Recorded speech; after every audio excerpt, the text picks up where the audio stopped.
অনেক মা বোনেরা দেখবেন ব্রু ফ্লাগ করে। আমি এই ক্ষেত্রে মা বোনদের দোষ দিই না। কেন দিই না?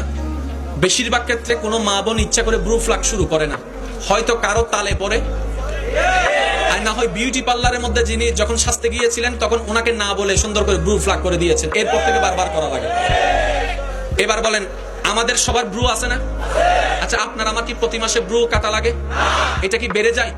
এটা কি কমে যায় না? আমাদের মা বোনদের এটা হয় কেন?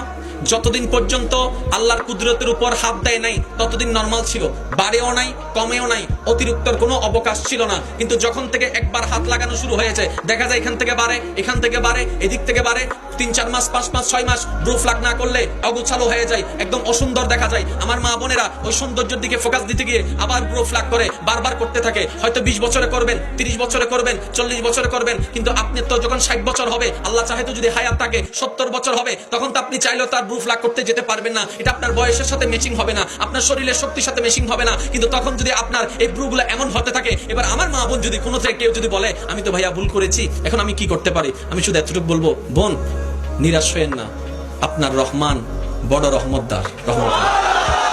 আপনি শুধু একবার আপনার রহমানকে, আপনার রবকে এতটুকু বলেন, মওলা ইয়া রব, তোমার কুদরতের উপর আমি না বুঝে হাত দিয়েছি, মানুষের কথার পাল্লায় পড়ে আমি হাত দিয়েছি, অনেকে অনেক সুন্দর লাগবে বলেছে সেই কথাই আমি ফাঁদে পড়ে হাত দিয়েছি, মওলা তুমি তো রহমান, একটু মাফ করে দাও না, একটু মাফ করে দাও।